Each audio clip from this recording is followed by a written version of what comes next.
Weather చాలా బాగుందండి, చాలా ప్లెజెంట్ వెదర్ అనమాట. హైదరాబాద్లో తెల్లవారు 4 గంటల బయలుదేరేటప్పటికి ఒక్కొక్కటి బీదర్ ఇవన్నీ దాటుకుంటూ వచ్చాం. జహీరాబాదు, సదాశివపేట, జహీరాబాదు, బీదర్, తర్వాత సోలాపూర్ కూడా దాటిన తర్వాత కాసేపు రిలాక్స్ అవ్వడం కాదు. చాలా ప్లెజెంట్ వెదర్ ఉంది ఇక్కడ. ఎందుకంటే లాస్ట్ 4 డేస్ నుంచి వర్షాలు వచ్చినాయి కదా. తమాషా ఏంటంటే ఈ మంచి వెదర్కి బ్రెయిన్కి లింక్స్ ఉన్నమాట.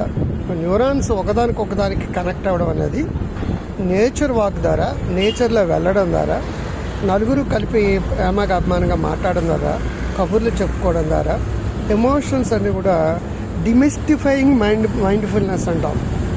ఇవి ఎప్పుడైతే ఉన్నాయో, నా కార్లో నేను డ్రైవ్ చేయడం కూడా నాకు ఒక మెడిటేషన్ లాగా ఉంటుంది.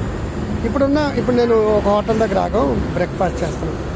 మనం జీవితంలో ఏమి సాధించినా సరే మనం 3 పూట్ల భోజనం చేయడం కోసం చక్కటి జీవితం కనపడే హెల్త్, వెల్త్, వెల్నెస్ యొక్క ఇదే అదే. సో మా పాప నాకు టీ తీసుకొచ్చింది. టీ కూడా మీకు చూపిస్తున్నాను అనమాట. ఓకే, సో జీవితంలో ముందుకు వెళ్ళాలంటే ఆరోగ్యం, ఆనందం, సంతోషం 3 కావాలి. హెల్త్, వెల్త్, వెల్నెస్ అనమాట. ఆరోగ్యం కావాలి, సంపద కావాలి, వైజ్గా ఉండాలి.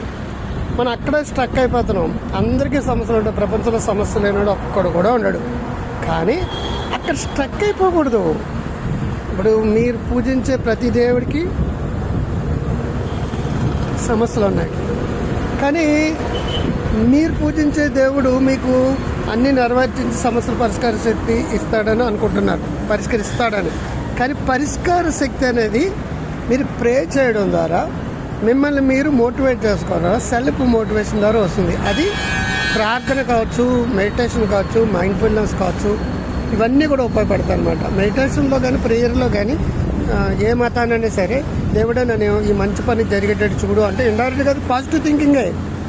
అంచేత ఏంటంటే పాజిటివ్ వైబ్రేషన్స్ ఎప్పుడు కూడా నేచర్ ద్వారా వస్తుంది. మనుషులతో అంటే మీనింగ్ఫుల్ కనెక్షన్స్ అంటాం, కనెక్టెడ్నెస్ అంటాం, బంధాలు, అనుబంధాల ద్వారా వస్తుంది. మంచి మాటల ద్వారా వస్తుంది. మంచి స్నేహం అంటే సత్సాంగత్సం అంటాం. ఇవన్నీ రావాలి అంటే మనకు కావాల్సింది ఏంటంటే జీవితంలో అక్కడ ఆగిపోకండి. సమస్యలు వస్తాయి, బాధలు వస్తాయి, ఏదైనా సరే వస్తుంది. అయినప్పటికీ నదిలో ప్రవహిస్తూనే ఉండాలి. నదికి ఏ దొడ్డొచ్చినా సరే అక్కడ ఆగిపోదు, వెనక్కి తిరిగి చూడదు, మడం తిప్పదు, అలాగే వెనక్కి తిరిగి చూడదు. నెవర్ గివ్ అప్ అనమాట. ఇటువంటి మరిన్ని వీడియోల కోసం గ్రో హెల్దీ వెల్దీ వైజ్ అనే యాప్ డౌన్లోడ్ చేసుకోండి. Right, I love you all.